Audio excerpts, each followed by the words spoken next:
यत्र नारी बलं दीप्तं तत्र राष्ट्र प्रवर्तते, नारी नेतृत्व संपन्न समाज सुमार्गे। नमस्कार, मैं अर्थ पांडे और आप देख रहे हैं प्रज्ञापुंज साधना से समाधान। मित्रों, प्रज्ञापुंज केवल एक चैनल नहीं बल्कि एक चेतना का केंद्र है, जहां योग, ज्योतिष, वास्तु, धर्म और अध्यात्म सब मिलकर मानव जीवन के गूढ़ रहस्यों को उजागर करता है। यह चैनल उन विचारों और व्यक्तित्वों का संगम है जिन्होंने अपने कर्म, साधना और सेवा से समाज की जीवन धारा को नई दिशा प्रदान की है। सनातन राष्ट्र के पुनर्निर्माण के इस अभियान में हम हर उस विभूति को मंच प्रदान करते हैं जिनके जीवन में धर्म, राष्ट्र तथा मानवता एक साथ स्पंदित होती है। आज हमारे साथ ऐसी एक विलक्षण व्यक्तित्व वाली समाज सेविका, राष्ट्रनिष्ठ तथा नारी शक्ति की प्रेरणा श्रीमती शालिनी यादव जी उपस्थित हैं। शालिनी जी पूर्व केंद्रीय मंत्री स्वर्गीय श्री श्यामलाल यादव जी की पुत्र वधू तथा नारी शक्ति की आज सबसे बड़ी प्रेरणा के रूप में समाज में प्रस्तावित हैं। तो आरंभ करते हैं आज का विशेष संवाद साधना से समाधान के इस मार्ग पर प्रज्ञापुंज के साथ। नमस्कार मैम। हमारे श्रोतागणों का आग्रह रहता है कि आप अपना परिचय हमारे श्रोतागणों को सुनाएं। नमस्कार, मैं शालिनी यादव वाराणसी से पूर्व लोकसभा प्रत्याशी रही हूँ। पूर्व केंद्रीय मंत्री, राज्यसभा के उपसभापति स्वर्गीय श्री श्यामलाल यादव जी की पुत्रवती। धन्यवाद मैम। राजनीति में आने की पहली प्रेरणा आपको कहाँ से मिलती है? क्या परिवार की विरासत का इसमें बड़ा योगदान रहा है? डेफिनेटली जब मेरी शादी हुई तो एक राजनीतिक परिवार में, सामाजिक परिवार में मेरी जो है शादी हुई है जब, तो बाहर मुझे देखने की आवश्यकता नहीं पड़ी और परिवार में ही इतनी बड़ी हस्ती से मुझे मार्गदर्शन और उनके सानिध्य में रहने का जो अवसर मिला, उनके जीवन दर्शन को देखने समझने का अवसर मिला और शायद मुझे लगता है कि वहीं से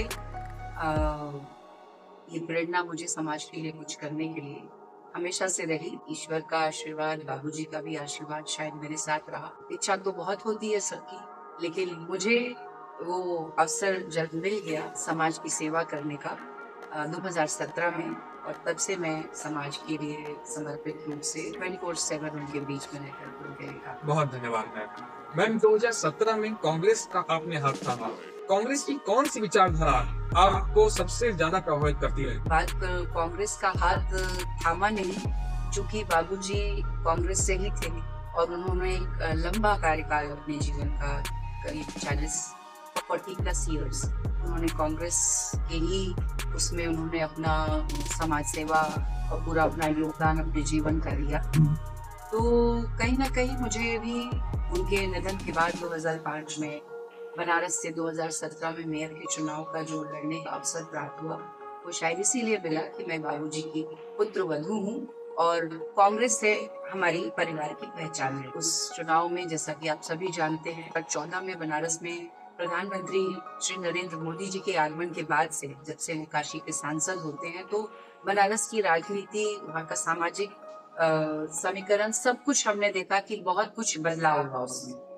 तो ऐसे में मुझे कांग्रेस से जब मौका अवसर मिलता है तो न सिर्फ मैंने अपनी उस जिम्मेदारी को बखूबी निभाया जनता के बीच में, और उस चुनाव में मैं 2017 के चुनाव में, मेयर के चुनाव में मुझे अच्छे वोटों के साथ मैं द्वितीय स्थान पर रही, रनर अप रही उसमें। और फिर वहीं से मेरी ये जो यात्रा है सामाजिक जीवन की, वो शुरू हुई। और आप कह सकते हैं कि राजनीति में मेरी स्वतः एंट्री जो है वो उसी वजह से हुई। उसके बाद से मैंने फिर पीछे मुड़ करके नहीं देखा।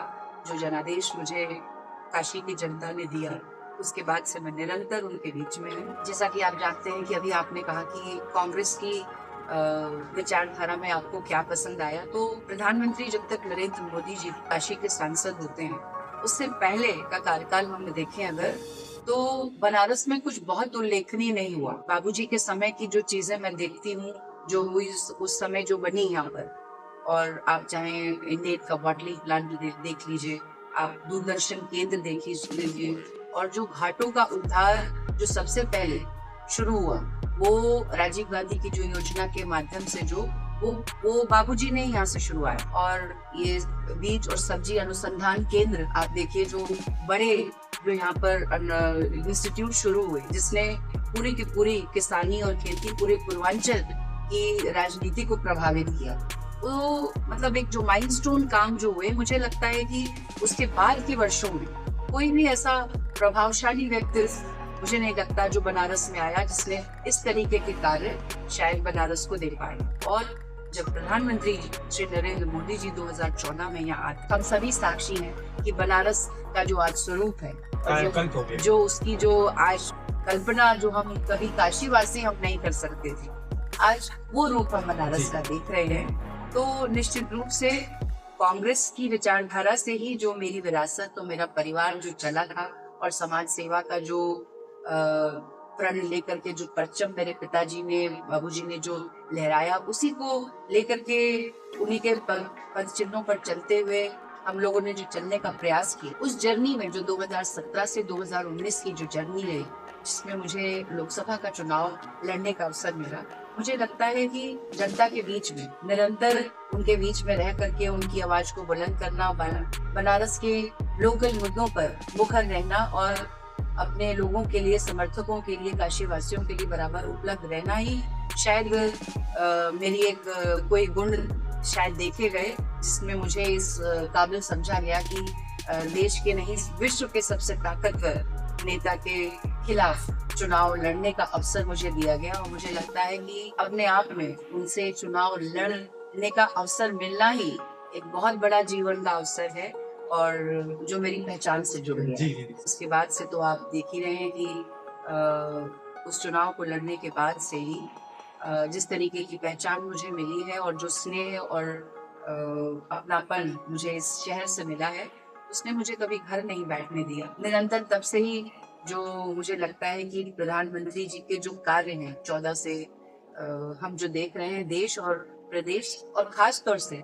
काशी के लिए, उसके बाद से उन्हीं चीजों से प्रभावित होकर के मुझे लगता है कि आज मैं यहाँ हूँ और काम तो वही कर रही हूँ अपने लोगों के बीच का, लेकिन जो मुझे प्रभावित कर रही अब चीज वो निश्चित ही प्रधानमंत्री जी के, काशी के सांसद की जो सोच है और उनकी जो काशी को लेकर के उनका जो भावनात्मक जुड़ाव, उसने जो है काशी को आज वो स्वरूप किया है। अच्छा। और आज मुझे लगता है कि मैं अपना सौभाग्य मानती हूँ इसको कि उनके साथ इस यात्रा में हम लोग उनके समर्थन में, उनके साथ उसमें एक छोटा सा कोई भी हम योगदान हम भी अपना कर सकते। बहुत बहुत बहुत धन्यवाद मैम आपको।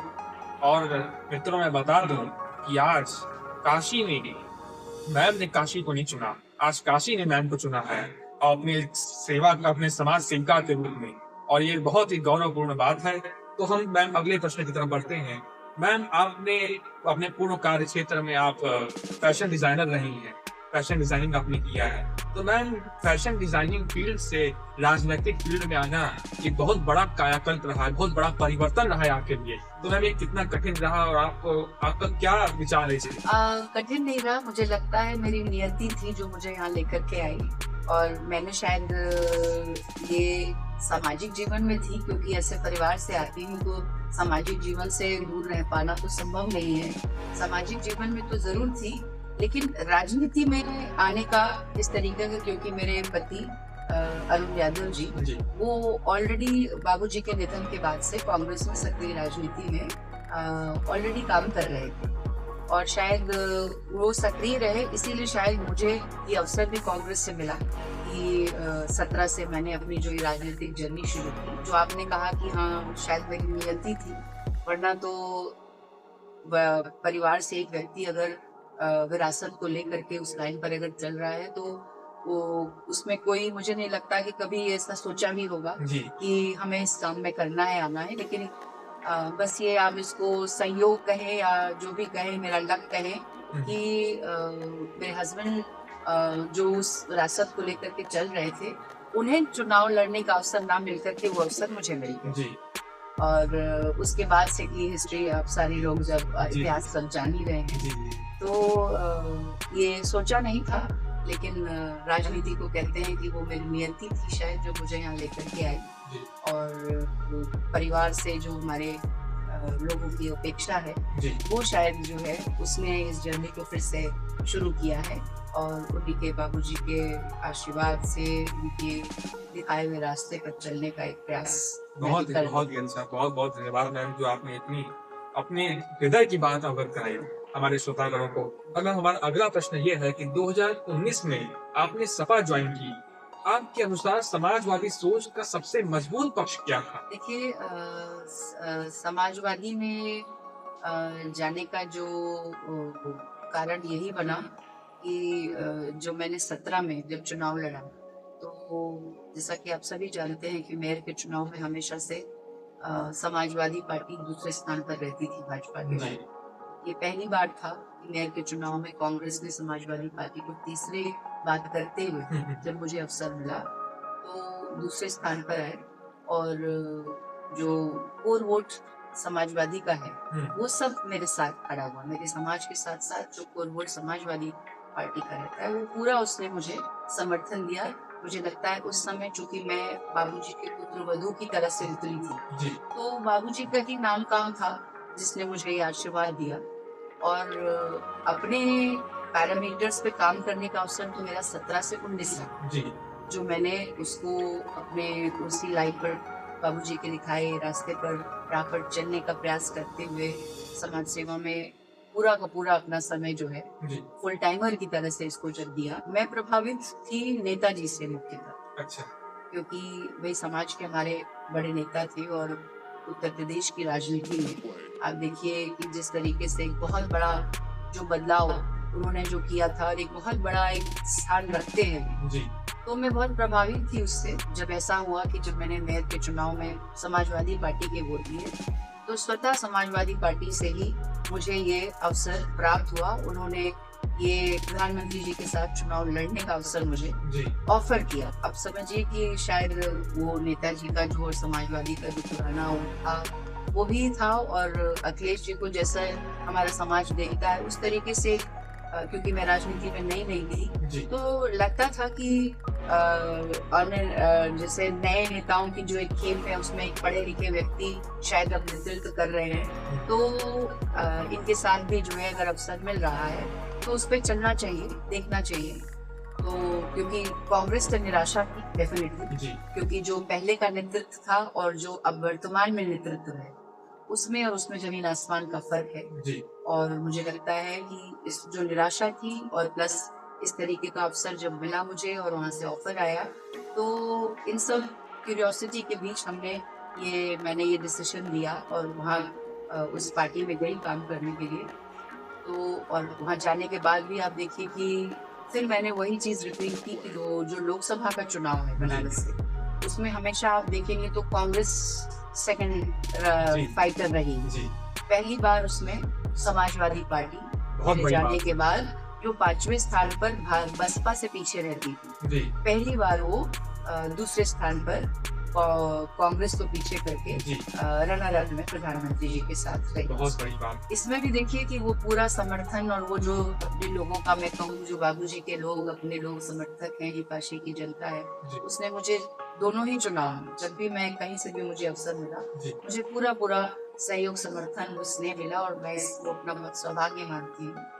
तो लेकिन कहीं ना कहीं वहाँ जाने के बाद भी, ऐसा प्रदर्शन अच्छा करने के बाद भी, वहाँ भी वही चीज देखी मैंने जो आज एक अन्य सभी पार्टियों के बारे में, जो परिवारवादी पार्टियां हैं जो जिन्हें सिर्फ अपना देखना है और बाकी कार्यकर्ताओं को पार्टी के परफॉर्मेंस से उनसे कोई सरोकार नहीं। और समाजवादी जो आपने कहा विचारधारा, मुझे नहीं लगता कि अब वो शायद वहाँ कहीं कुछ जिंदा रह गई। नहीं, बहुत धन्यवाद। परिवारवाद ने पूरा का पूरा उस पे जो है कब्जा कर लिया, और शायद यही कारण रहा कि मेरा। और मैम 2019 में जब आप लोकसभा के चुनाव की प्रत्याशी रही समाजवादी पार्टी की तरफ से, और आप माननीय प्रधानमंत्री जी जो कहा जाए तो देश के सबसे बड़े या फिर सबसे दिग्गज नेताओं में से एक थे, उनके विपक्ष में खड़े होने का आपका अनुभव कैसा था? आपके अंदर में बहुत सारी क्यूरियोसिटी रही होगी कि कैसा रहा होगा आगे का, या कैसा रिजल्ट आएगा, चुनाव का परिणाम कैसा आएगा। तो मैं चाहते हैं कि अपना अनुभव आप हमारे श्रोतागणों के साथ शेयर करें। डेफिनेटली एक राजनीति में एक न्यू कमर के लिए मुझे 2 साल हुए थे सक्रिय राजनीति में आए हुए, और इस तरीके का अवसर मिलना सचमुच में एक अनप्रेसिडेंट इवेंट था, मोमेंट था मेरे लाइफ का, और अपने आप में ये बड़ा एक्साइटेड वो करने वाला था। लेकिन पूरे उससे अपनी ऊर्जा से अपने पूरे समर्पण से मैंने जो है उस चुनाव को और करके लड़ा। बाकी अपने लोगों का बड़ा मतलब जब ये चुनाव तब मेरी प्रत्याशी के रूप में जब मैं घोषणा हुई मेरी, जी तो आप बिलीव नहीं करेंगे कि देश और प्रदेश नहीं विदेशों से भी लोगों का समझ लीजिए कि एक चर्चा का विषय बना। चर्चा और का विषय लोगों के पास मेरे अपने समाज के लोग जो बाहर हैं उन लोगों का सबका फोन आना शुरू हुआ कि एक क्यूरियोसिटी बन गई। पहले तो एक प्रधानमंत्री जी के खिलाफ एक महिला का होना, जी दूसरा एक मेरे समाज में भी एक बहुत बड़ा संदेश गया। तो जो अपने लोग समर्थक थे, पार्टी के समर्थक हैं और हमारे अपने भी समर्थक जो ऑल ओवर पैन इंडिया है, जी उसके अलावा अक्रॉस इंडिया भी जो थे, जी तो बाहर से लोगों का आया और उसने समझी बड़ी ऊर्जा अपने को दी। ये रियलाइजेशन कि हाँ ये सिर्फ प्रत्याशी बनना ही कितनी बड़ी चीज है। बहुत बड़ी चीज है। और उसने समझ लिया कि मुझे लगता है कि चुनाव तो बहुत लोग लड़के जीतते हैं, और वही प्रधानमंत्री MP, के संसदीय क्षेत्र से। विधायक और MLA MP भी बनते हैं, मंत्री बनते हैं। जी लेकिन अगर आप बात करें तो आज सिर्फ कहीं भी मैं देश में हूँ, प्रदेश में हूँ, कहीं जाती हूँ और अगर कोई किसी से भी अगर ये चर्चा होती है कि हाँ कि अपना परिचय मैं जब देती हूँ कि मैं प्रधानमंत्री जी के साथ चुनाव लड़ी हूँ, तो वो अपने आप ऑटोमेटिकली वो व्यक्ति या जो भी है वो उसको रिकॉल कर लेता है कि अच्छा आप ही है वो। जी जी तो अपने आप में आज तक ये बहुत बड़ी समझ लीजिए कि मेरे लिए एक उपलब्धि है और इससे मैं अपना बहुत बड़ा सौभाग्य मानती हूँ कि प्रधानमंत्री जी के साथ लड़ना ही अपने आप में बहुत बड़ी उपलब्धि है। काशी का भी बहुत बड़ा सौभाग्य था। और वो मेरी पहचान से जुड़ी है। जी जी मैं पूरे काशी का बहुत बड़ा सौभाग्य था। काशी की एक पुत्र वधू जो माननीय प्रधानमंत्री जी के विपक्ष में खड़ी रही, ये काशी का बहुत बड़ा गौरवपूर्ण और सौभाग्य की बात थी। अब मैं हमारा अगला प्रश्न है कि अभी आप भाजपा की एक सक्रिय कार्यकर्ता के रूप में समाज में अग्रसर हैं, सामाजिक क्षेत्रों में। तो तीनों दलों का अनुभव रखने के बाद आपको किस दल का संगठन ढांचा सबसे अच्छा लगा और क्यों? भाई डेफिनेटली संगठन की अगर आप बात करते हैं तो मुझे लगता है कि आज भारतीय जनता पार्टी को छोड़ करके अन्य किसी के पास संगठन सिर्फ नाम का है। जी और ऐसा नहीं है कि उनके पास कार्यकर्ता नहीं है, कर्तव्यनिष्ठ और अपनी समझ लीजिए तन मन धन से लगने वाले कार्यकर्ता हैं। जी लेकिन क्या है कि जो विशेष नेतृत्व है जो उस पार्टी को चला रहा है, जब उसके पास ही विजन नहीं है कि करना क्या है, वो अपनी उस जो उसके पास ताकत है कार्यकर्ताओं की, ना तो उसके लिए सम्मान है उसके पास, जी ना उसके लिए कोई रणनीति है, ना कोई कार्य योजना। तो लोग हैं सब कुछ करने के लिए, लेकिन उसको पता ही नहीं कि उसको करना क्या है।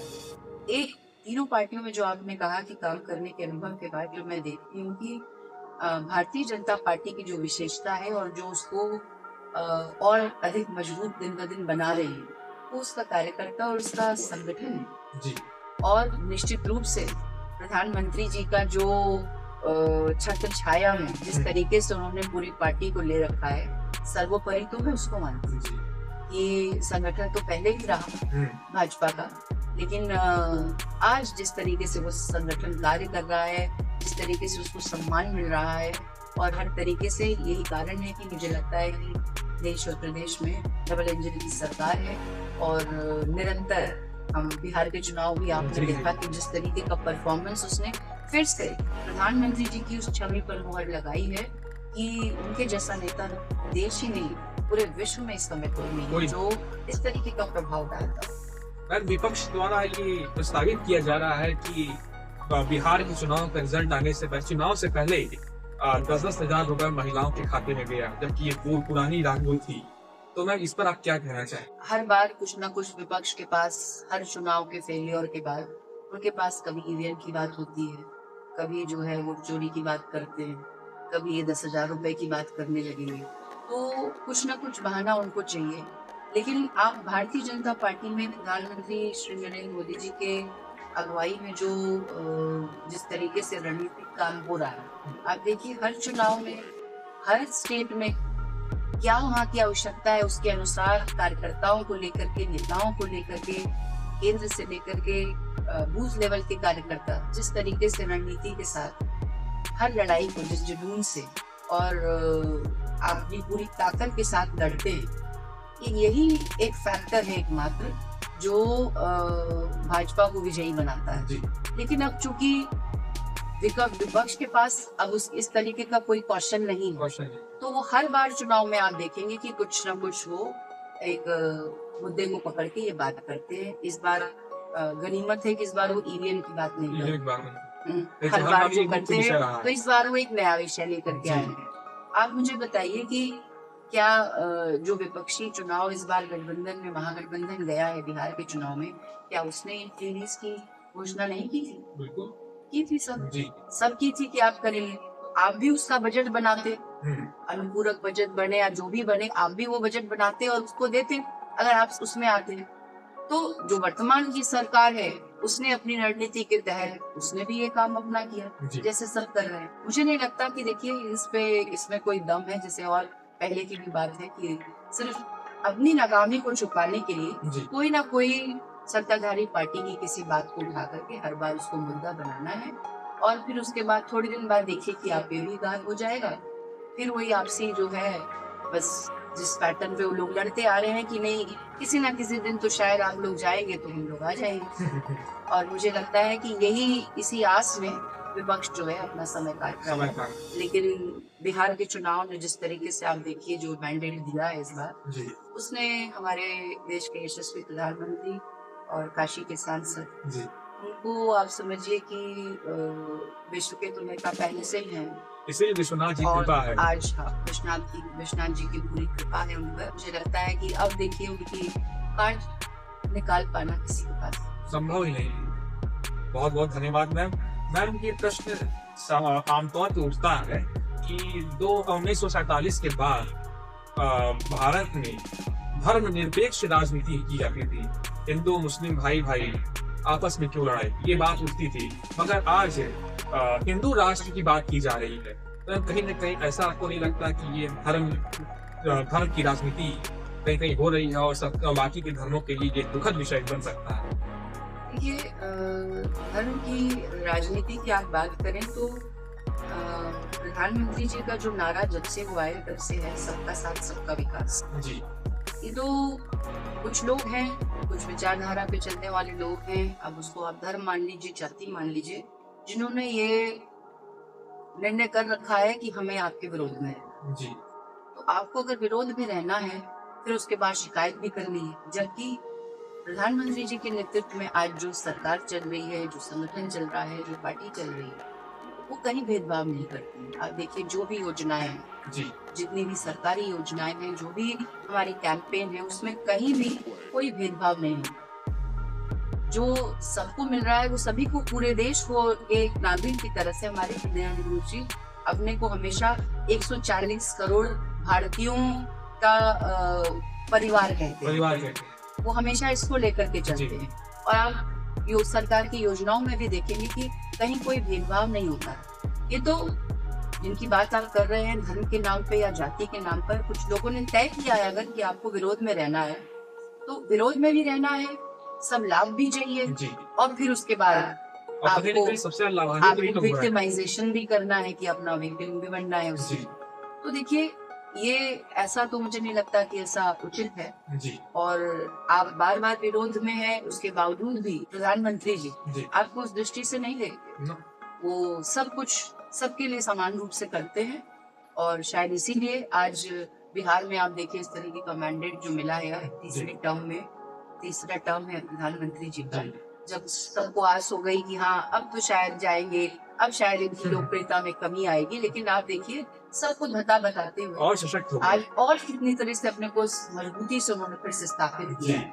तो ये हम कार्यकर्ताओं के लिए तो सचमुच बहुत ज्यादा ऊर्जा का और आगे मोटिवेशन का एक फैक्टर ही है, लेकिन पूरे देश के लिए भी आप समझिए कि भलाई का ये विषय है। और जहाँ तक बात धर्म की बात की आपने, हिंदू मुस्लिम की बात की, तो भारत ही नहीं, अब आज अन्य विदेशों में देख लीजिए, हर देश जो है अब उस पैटर्न पे जा रहा है कि वो त्रस्त हो रहा है कहीं ना कहीं।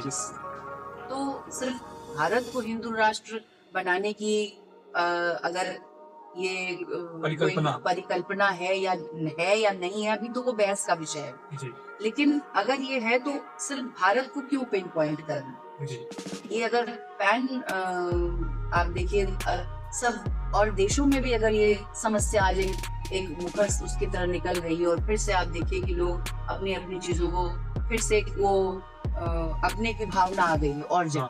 कि हम बाहरी और अपना, तो और ये क्यों आई? पाश्चात्य संस्कृति आप इसका बताइए नाम है। ये क्यों आई कि आप अपने को खुद को खुद आप अलग एक अपना एक बना करके रखें, अपने धर्म को अलग रखें, अलग से अपने को माने और हमारे को अलग होने में आपको दिक्कत, जी तो ऐसे कैसे चलेगा? बिल्कुल। तो सिर्फ भारत को ही दोष क्यों देना? आप विदेशों में देखिए ना, तो हर कोई तो त्रस्त जी। है, हर कोई अब चाह रहा है, इससे निजात पाना चाह रहा है। हमारे पास के जो देश है उनकी हालत स्थिति देख लीजिए, भारत तो बहुत सहनशील है। बहुत ज्यादा। आप देखिए बाकी मुल्क में क्या हुआ, सब देश पूरे देश हमारे पड़ोसी देश बर्बाद हो गए, गृह युद्ध हो गया। पूरे बर्बाद हो गए। और क्या कारण है उसका?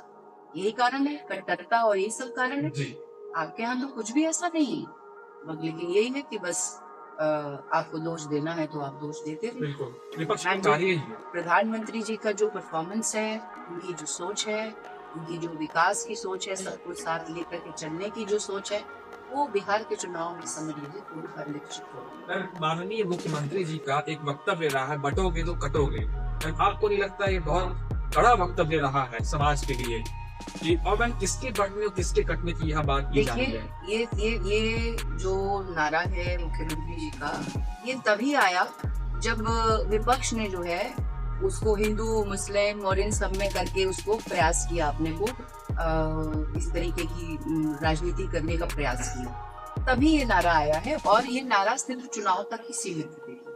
चुनाव में हर तरह के नारे और वो सब चलते हैं, लेकिन चुनाव के बाद जिस तरीके का आप देखते हैं कि चाहे उत्तर प्रदेश की सरकार हो चाहे केंद्र की सरकार हो, वो सिर्फ और सिर्फ जनता के मुद्दों पर, जनता की कल्याणकारी योजनाओं में अपने कार्य में लग जाती है, विकास के रास्ते पर चलती है, सुशासन के रास्ते पर चलती है।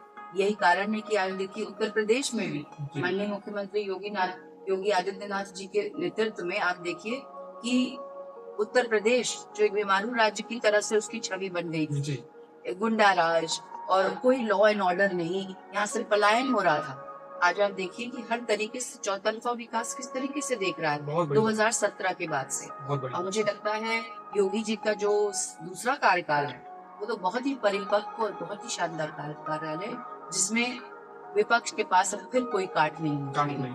और मैं आज ये कहना चाहूंगी आपके इस माध्यम से कि बिहार का चुनाव जो आप देख रहे हैं कि वहाँ तो देखिए नीतीश जी का 20 साल का शासन ऑलरेडी रहा जी और उन्होंने जो सुशासन और विकास पे मुद्दे पर आज फिर से ये मैंडेट पाया है जी प्रधानमंत्री जी के नेतृत्व में, तो उससे तो मुझे लगता है कि योगी आदित्यनाथ जी की लोकप्रियता और उनकी कार्यशैली जी उसे 10 टाइम्स ज्यादा स्ट्रॉन्गर रूप से यहाँ पे स्थापित है। जी और इससे अपने आप में मुझे लगता है कि हमें कोई दो राय रखनी नहीं चाहिए कि 27 का चुनाव आगे क्या होने वाला है। जी बिहार से तो आप समझिए यहाँ पे स्थितियाँ 10 टाइम बेटर। मैम, ये अक्सर देखा जाता है कि हर मुसलमान आतंकवादी नहीं होता, लेकिन मैम हर आतंकवादी मुसलमान होता है। आप इस पर चाहते हैं कि हमारे श्रोतागणों की तरफ से कुछ सुझाव न रहे? अब ये मुझे लगता है कि इस पर अब आतंकवाद तो सचमुच देखिए एक ऐसा मुद्दा है कि जिसपे चाहे हमारा देश हो चाहे विदेश हो, कोई भी इस पे सहमत नहीं है और उस पे हर कोई अब स्ट्रांगली खड़ा है साथ में। और जब भी आप उस पर कोई ड्राइव करते हैं या कोई आप मुहिम चला रहे हैं तो पूरा का पूरा देश एकमत होकर के देखिए, चाहे वो किसी भी विचारधारा का जी वो उस पे साथ खड़ा हो रहा है। क्योंकि ये सिर्फ इंडिया की प्रॉब्लम नहीं है, ये पूरे विश्व में एक प्रॉब्लम ये देखी जा रही है। जी तो आतंकवाद अगर यहाँ भी अगर इस तरीके का कुछ होगा तो हमारी भी नीति स्पष्ट रहेगी कि अगर आतंकवाद है होगा अगर तो उसे हम नहीं सहेंगे जी और उसका पूरा जवाब दिया जाए, प्रत्युत्तर किया जाए। हाँ, तो अब कौन आतंकवादी है कौन नहीं है ये उसको तय करना होगा कि अब पहले की कांग्रेस की सरकार की तरह से भुलभुल रवैये पे चलने वाली सरकार नहीं है ये। और बड़ी स्पष्ट रणनीति और पूरा की क्लियर आपका जो है कहीं कोई इफर्ट नहीं है जी कि कहीं अगर आपने देखा जो इसने हमारी कश्मीर की पुलवामा की जो ड्राइव्स हुई आपकी, जी और उससे स्पष्ट संदेश है कि देखिए अभी जो पाकिस्तान में जो मुक्ति खाई गई थी आप, तो उससे पूरा स्पष्ट पूरे पाकिस्तान को ही नहीं पूरे विश्व में एक संदेश हो गया है कि देखिए भारत अब इस तरीके की कोई भी दबाव में नहीं आएगा, नहीं और आएगा। कोई भी ऐसी अगर आतंकवाद से जुड़ी कोई भी घटना या बात होगी तो उसे सहन नहीं करेगा और नहीं उसका मुंह तोड़ जवाब देने में पीछे नहीं हटेगा। और आज पूरी की तरह ये दिखा भी दिया है कि हम पूरी तरह से सक्षम हैं जी उसको नेस्तनाबूद इस करने तरह में। बहुत धन्यवाद मैम। मैम भाजपा की वो कौन सी नीति है जिसने आपको सबसे अधिक प्रभावित की? मुझे लगता है प्रधानमंत्री जी की जो सोच है, सबका साथ सबका विकास, जी अपने लोगों से जो भावनात्मक जुड़ाव देखती है मेरी, जी और खास तौर से महिलाओं के लिए, एक महिला होते हुए जो मुझे भी अट्रैक्ट करती है बहुत प्रधानमंत्री जी की जो महिलाओं के लिए जो उन्होंने जो किया है, और आज जो महिलाओं के बीच जो सबसे बड़े लोकप्रिय नेता वो बन के उभरे हैं जी आज।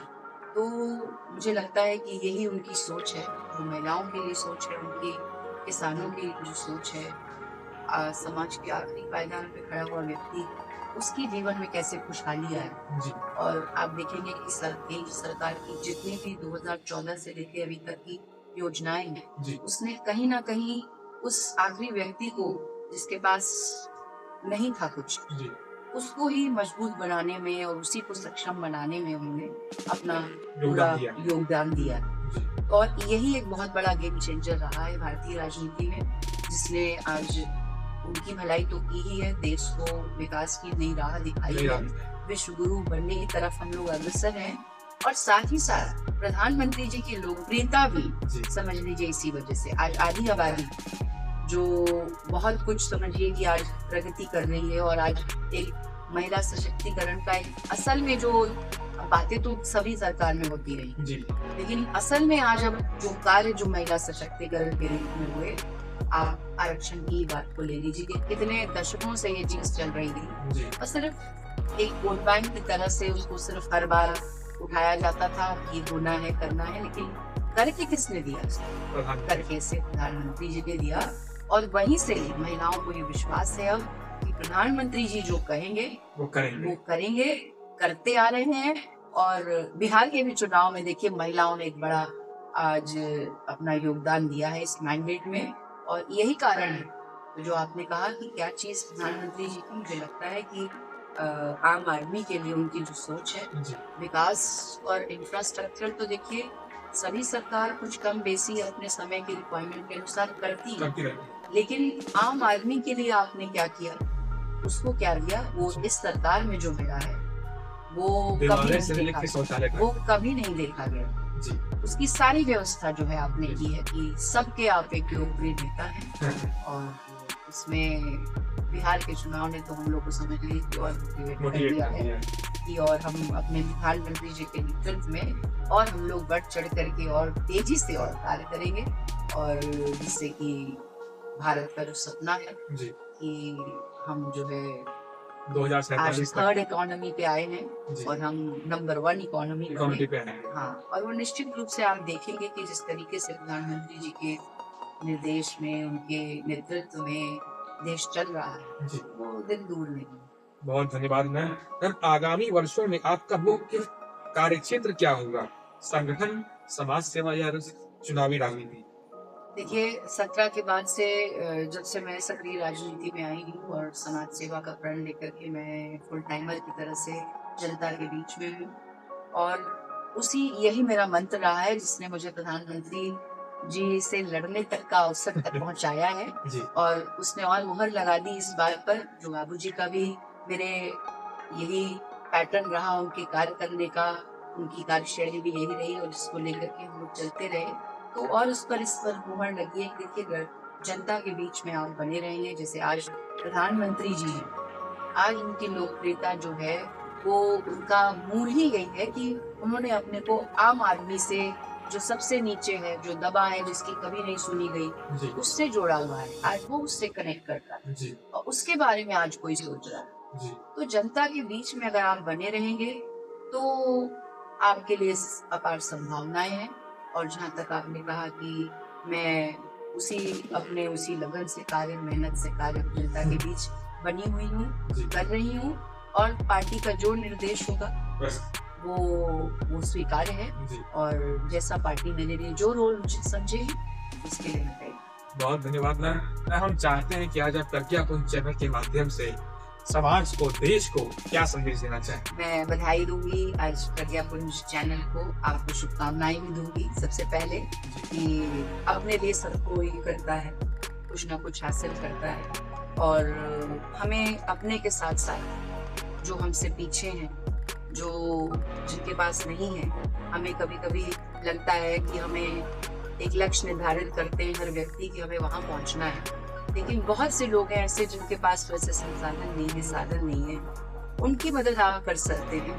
और मुझे लगता है कि अपने से जो पीछे लोग हैं आपके, अपने साथ साथ अपनी प्रगति का सोचना अच्छी बात है, अपने और अपने परिवार का, अपने लोगों का, लेकिन उसके साथ साथ कुछ वो लोग जो पीछे छूटे हैं, आपके जो आसपास लोग, उनके लिए कुछ करने का सोचना चाहिए, और उन्हीं को लेकर के उनके लिए कुछ आप कर पाए जीवन में, तो मुझे लगता है कि उसके लिए बड़ी संतुष्टि भी होती है। और सामाजिक जीवन का मुझे लगता है यही लक्ष्य होता है कि आप किसी की कोई मदद कर पाए, और जो भी आपके पास, हर व्यक्ति, मैं मानती हूँ कि हर व्यक्ति अपने में सक्षम है कि वो मदद तो जरूर कर सकता है। कोई ऐसा व्यक्ति नहीं है जो मदद नहीं कर सकता। आप चाहे बहुत ऊंचे पद पर हो, चाहे आप एक सामान्य आम जीवन भी जी रहे, सबके पास करने के लिए है। और मुझे लगता है कि हमें अपने साथ साथ उन लोगों के बारे में भी सोचना चाहिए, और समाज में अपना योगदान इसी तरह से देना चाहिए। बहुत बहुत धन्यवाद मैम। आपने बहुत को बताया कि मनुष्य को हमेशा स्वयं के बारे में नहीं सोचना चाहिए। आज के दौर में मनुष्य एकाकी हो गया है, हमेशा स्वयं के बारे में सोचता है, स्वयं की समाधान की कामना करता है। जो व्यक्ति समाज के समाधान कामना करते हुए साधना करता है, वही श्रेष्ठ होता है, और वही लोक नेता और राजनेता बन सकता है। और इसी के साथ दिनकर जी ने क्या खूब कहा है वैसे लोगों के लिए कि सेनानी करो प्रयाण अभय, भावी इतिहास तुम्हारा है, ये नखद अमा के तारे हैं, ये सारा आकाश तुम्हारा है। तो मैं वैसे राजनेता, वैसे लोक नेता और वैसे नेतृत्व करने वाले महापुरुषों को इस दिशा में आह्वान करता हूँ, और मैं चाहता हूँ कि मैम की वाणी को अधिक से अधिक लोग प्रसारित करें, और इस वीडियो को अधिक से अधिक लाइक करें, चैनल को सब्सक्राइब करें। यदि अच्छा लगे तो बेल आइकन क्लिक करके हमारे और अपडेट्स को देखें। तब तक के लिए आपको बहुत बहुत धन्यवाद।